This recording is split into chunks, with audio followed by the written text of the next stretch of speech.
Hi everyone, my name is Megan, and today I'm going to tell you why we need to turn the tables and start teaching professors a lesson.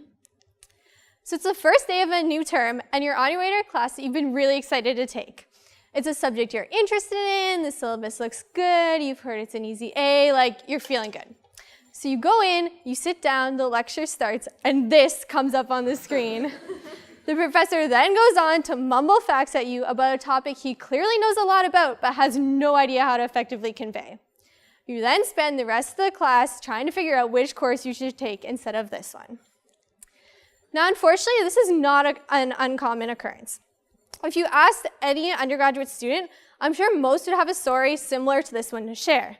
And this is probably because most professors have never actually been taught how to teach.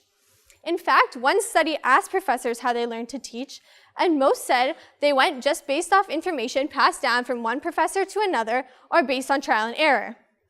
Now, these are full-time, tenured professors with at least 20 years of teaching experience in a higher level education.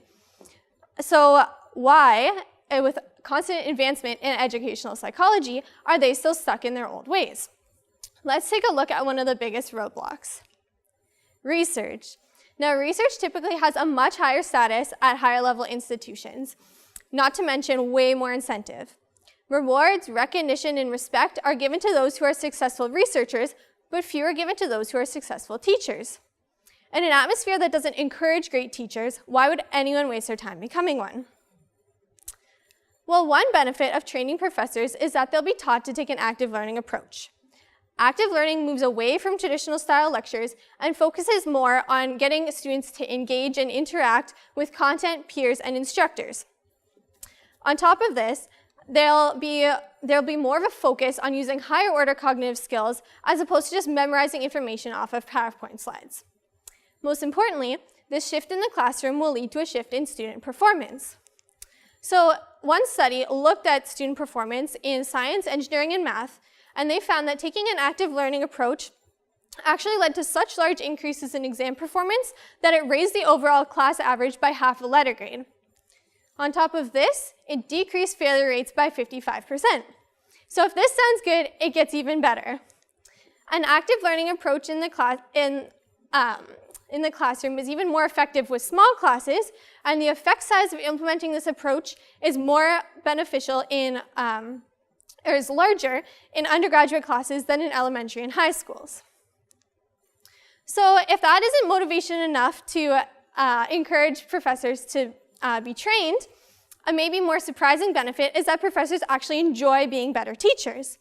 So one study had professors implement an active learning approach in their classroom and then ask them what they thought of it. Most professors found it to be both enjoyable and satisfying, even if they were really skeptical at first.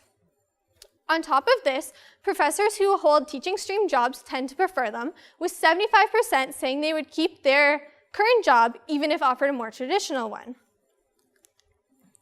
Professors also enjoy the actual training workshops that they attend. So the McPherson Institute here on campus runs workshops on all things education, and at the end of each workshop, they distribute surveys like the one here to collect feedback.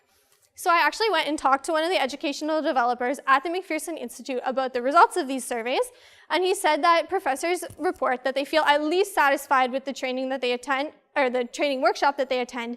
If not, they're even more happy.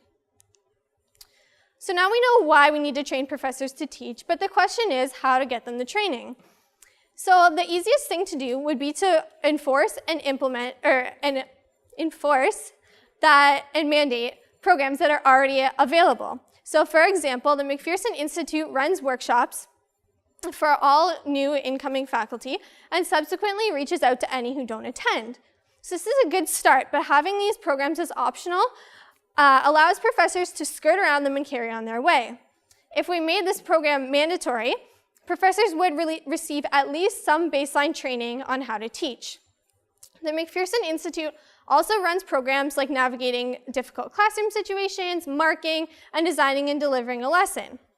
If we enforce these programs, it would give professors the resources to turn from mediocre teachers into great ones.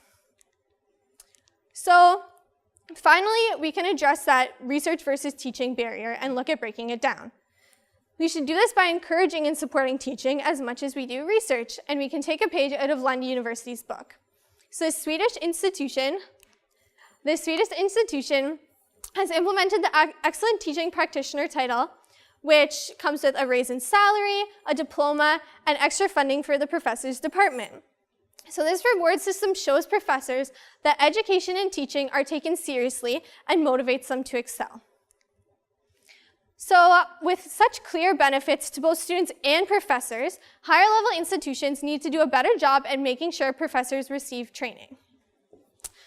For most students, school is just something to get through and maybe even something you dread, but why does it have to be?